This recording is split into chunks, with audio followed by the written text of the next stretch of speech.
Ada yang guru ya? Ada yang calon guru, ada yang kuliah. Kalau yang guru pasti di materi-materi itu pasti diajar kecerdasan otaknya, intelektual, kecerdasan emosional, mengendalikan itu tadi sebetulnya.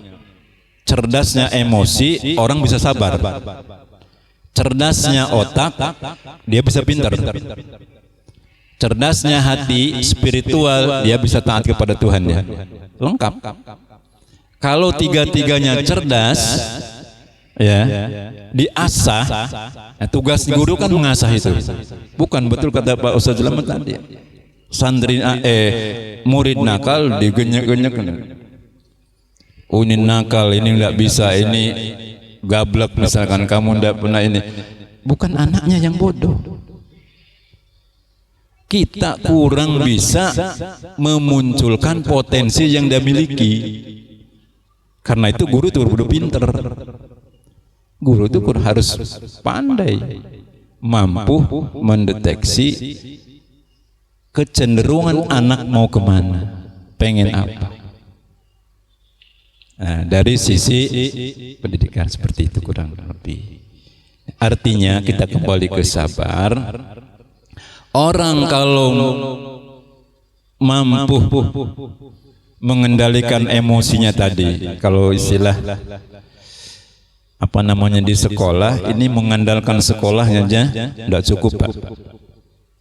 Tidak cukup itu. Sebetulnya tanggung jawab itu ada di siapa sih? Tanggung jawab anak itu ada siapa? Orang tua. Orang tua tidak mampu, baru sekolah. Orang tua awalnya memang orang tua. Buktinya, kita jangan salahkan ketika anak begini-begini.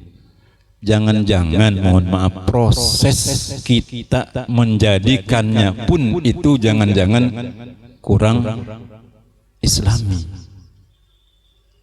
Agama mengatur itu dari sejak kita calon bapak kenal dengan calon ibunya, bagaimana proses dengan lamaran dan sebagainya. Setelah pernikahan bagaimana, ketika hubungan intim bagaimana. Tidak sekedar menikmati jasmani, tapi walaupun itu ibadah yang sangat besar, memang luar biasa, tapi di sisi itu peluang untuk juga tidak bagus, menghasilkan output yang kurang baik. Salah satunya dari proses apa yang diberi kita berikan, makanan apa, minumannya apa, dari mana, apakah dari hasil keringat kita atau dari luar itu. Ketika Al-Quran mengatakan, agama menghimbau makan yang halal, tidak cukup halal, tapi harus higienis, berprotein, yang sehat, yaitu thayyib, halalan thayyiban. Baru nanti jasmani rohaninya sehat, karena tuntunan agama seperti itu. Kalau diberi yang kurang steril, nah itu tadi dia. Nah, jadi kecenderungan manusia berbuat baik tidak baik itu akan kembali ke proses awal semulanya. Persoalannya sekarang bagaimana kalau kita sudah terlanjur, yang sudah terlanjur, yang sudah, ini saya dikasih makan apa, saya dulu gini, pantas aja mungkin saya nakal karena barangkali orang tua. Enggak, jangan salahkan orang tua juga. Bapak Ibu sekalian, yang terbaik itu adalah ketika kita sadar bahwa yang harus kita kerjakan yang baik, justru kesadaran itu muncul karena itu bentuk kasih sayang Tuhan, bentuk kasih sayang Allah. Dan tidak ada manusia yang tidak berbuat dosa, tidak ada. Semua berbuat dosa. Tempat ini adalah tempatnya. Kalau tidak dipilih, dunia ini tempatnya menanam kebaikan. Ibarat, kalau istilah agama Nabi mengatakan ad-dunya mazru'atul akhirah. Dunia ini tempat menanam kebaikan yang hasilnya nanti dipetik di akhirat. Jadi bukan sekedar apa namanya leha-leha, tidak ada maksud. Tuhan punya maksud besar. Tugas manusia itu cuma dua aja, Pak. Tugas kita ini cuma dua aja. Kita diberi tugas, dibekali, dan pulang kembali diberi hadiah. Ibaratnya seperti itu. Kita datang ke dunia dibekali segala macam makanan, dibekali potensi untuk mengenal Tuhannya, dibekali semua, dibekali. Suruh apa? Memelihara.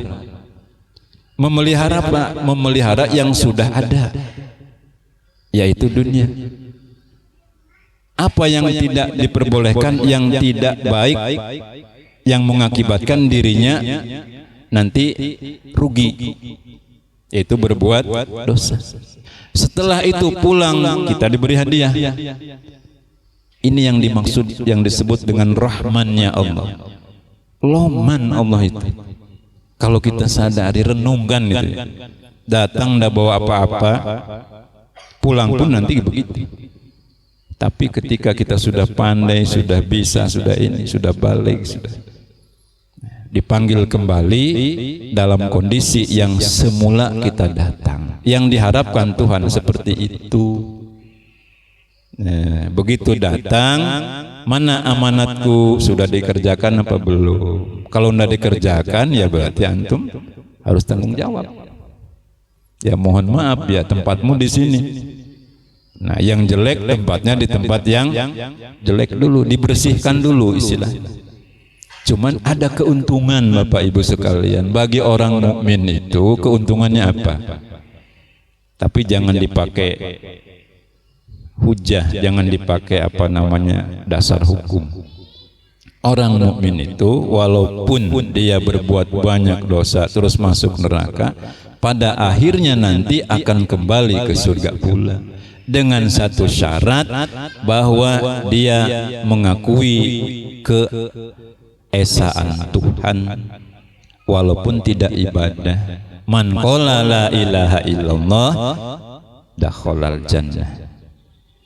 Barang siapa yang cukup dia pernah menyampaikan dalam hatinya tidak ada Tuhan selain Allah, itu bakal masuk surga. Cuman jangan dipakai itu. Hadis ini hadis belum tuntas namanya. Yang dimaksud apa namanya mengatakan la ilaha illallah seperti apa? Artinya orang yang percaya kepada Tuhan, melaksanakan perintahnya, menjauhi larangannya, maka dia banyak kesalahan, tetap kesalahan itu akan diampuni oleh Allah. Dia akan ditempatkan juga di tempat yang baik, yaitu surga.